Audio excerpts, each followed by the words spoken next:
Hi everyone, ఈరోజైతే నా లంచ్లోకి నేను వెల్లుల్లి టమాటా రసం చేస్తాను. దీనికోసం అయితే ముందుగా టమాటాలని కట్ చేసి అందులో కొంచెం చింతపండు వేసి వాటర్ వేసి నానడానికి అయితే పెట్టుకోవాలి. తర్వాత పొయ్యి మీద ఒక కడాయి పెట్టి అందులో జీలకర్ర, మెంతులు, కొంచెం మిరియాలు, కందిపప్పు వేసి వాటిని వేయించి పౌడర్ చేసి అయితే పక్కకు పెట్టుకోవాలి.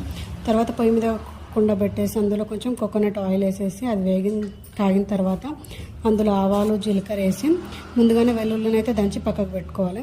తర్వాత అందులో పచ్చిమిర్చి, ఎండుమిర్చి, కరివేపాకు, ఉల్లిగడ్డ వేసి కొంచెం ఫ్రై అయిన తర్వాత ముందుగా కచ్చపక్క దంచి పెట్టుకున్న వెల్లుల్లి అయితే వేసుకోవాలి. అది కాస్త మగ్గిన తర్వాత ముందుగా ఫ్రై చేసి పౌడర్ చేసి పెట్టుకున్న పొడిని అయితే వేసుకోవాలి. అది కొంచెం మగ్గిన తర్వాత అందులో కొంచెం పసుపు, ఉప్పు, కారం వేసి కొంచెం మగ్గనివ్వాలి. ముందుగా నానబెట్టుకున్న టమాటా, చింతపండు రసాన్ని అయితే తీసేసి అందులో వేసేసుకోవాలి.